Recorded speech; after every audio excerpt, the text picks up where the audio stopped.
Walt Disney's Cinderella. Once upon a time, in a faraway kingdom, there lived a widowed gentleman and his lovely daughter, Ella. Ella was a beautiful girl. She had golden hair, and her eyes were as blue as forget-me-nots. The gentleman was a kind and devoted father, and he gave Ella everything her heart desired. But he felt she needed a mother. So he married again, choosing for his wife a woman who had 2 daughters. Their names were Anastasia and Drizella. The gentleman soon died. Then the stepmother's true nature was revealed. She was only interested in her mean, selfish daughters. The stepmother gave Ella a little room in the attic, old rags to wear, and all the housework to do. Soon everyone called her Cinderella because she cleaned the fireplaces and was covered with cinders. But Cinderella had many friends. The old horse and Bruno the dog loved her. The mice loved her too. She protected them from her stepmother's nasty cat Lucifer. 2 of her favorite mice were Gus and Jock. Cinderella was kind to everyone, even to Lucifer. But Lucifer took advantage of her kindness. Lucifer liked to get Cinderella in trouble. One morning he chased Gus onto Anastasia's breakfast tray. She screamed and blamed Cinderella. "Come here," the stepmother said to Cinderella. "The windows, wash them. Then scrub the terrace, sweep the halls, and of course there's the laundry." In another part of the kingdom, the king was worrying about his son. "It's high time he married and settled down," he told the Grand Duke. "But sire," said the Grand Duke, "we must be patient." "No buts about it," shouted the king. "We'll have a ball tonight. It will be very romantic. Send out the invitations." When the invitation arrived, Cinderella's stepmother announced, "There's a ball in honor of the prince. Every eligible maiden is to attend." "That means I can go too," Cinderella said. "Well, I see no reason why you can't," the stepmother replied with a sly smile. "If you get your work done, and if you can find something suitable to wear." Cinderella had hoped to fix her old party dress, but Anastasia and Drizella wanted her to help them instead. The stepmother kept her busy too. Cinderella worked hard all day long. When she finally returned to her little attic room, it was almost time to leave for the ball, and her dress wasn't ready. But the loyal mice had managed to find ribbons, sashes, ruffles, and bows. The mice had sewn them to her party dress, and it looked beautiful. The stepsisters shrieked when they saw Cinderella. "They're my ribbons! That's my sash!" They tore her dress to shreds.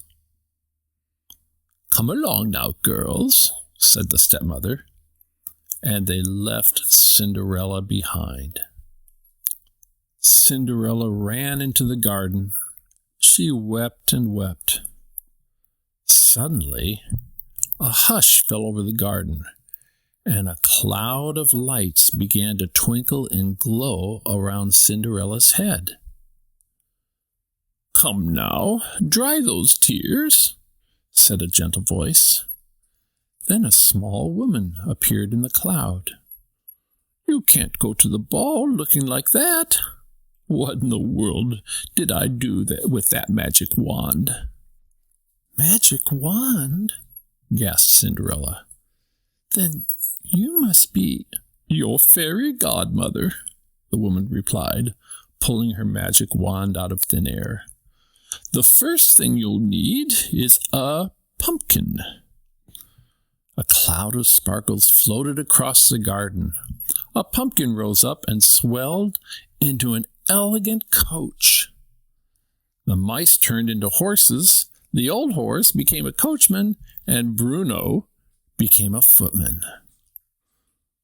"Well, hop in, my dear," said the woman. "But my dress," said Cinderella.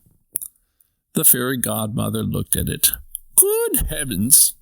With a wave of her wand, she turned the rags into an exquisite gown. On Cinderella's feet were tiny glass slippers. "You'll have only till midnight," the fairy godmother said. "At the stroke of 12, the spell will be broken, and everything will be as it was before." Cinderella promised to leave the ball on time. Then, under a shower of magic sparkles, she stepped into her coach and was swept away to the palace. When Cinderella arrived at the ball, the prince was yawning with boredom. Then he caught sight of her. Ignoring everyone else, the prince walked over to Cinderella. He kissed her hand and asked her to dance. They swirled off across the ballroom. The prince didn't leave Cinderella's side all night. They danced every dance together. As the lights dimmed and the sweet music floated out into the summer night, Cinderella heard the clock begin to chime. "Oh, goodness," she gasped. "It's midnight. I must... goodbye." "Wait! Come back," called the prince. "I don't even know your name." Cinderella hurried down the palace steps. In her haste, she lost one of her glass slippers, but she had no time to pick it up. She leaped into the waiting coach. As soon as the coach went through the gates, the magic spell was broken. Cinderella found herself standing by the side of the road, dressed in her old rags. On one foot, she still wore a glass slipper. Her coachman was an old horse again, and her footman was Bruno the dog. Her coach was a hollow pumpkin, and her horses were 4 of her mouse friends. They looked sadly at Cinderella. They all hurried home. They had to be back before the others returned from the ball.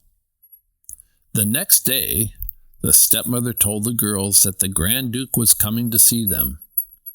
"He's been hunting all night for that girl, the one who lost her slipper. That girl shall be the prince's bride." Cinderella smiled and hummed a waltz that had been playing at the ball. The stepmother became suspicious. She locked Cinderella in her room. Gus and Jock had a plan to help Cinderella. While Anastasia and Drizella tried to squeeze their big feet onto the little glass slipper, the 2 mice sneaked into the stepmother's pocket. They got hold of the key, tugged it upstairs, and unlocked the door. Cinderella rushed downstairs to try on the glass slipper. "May I try it?"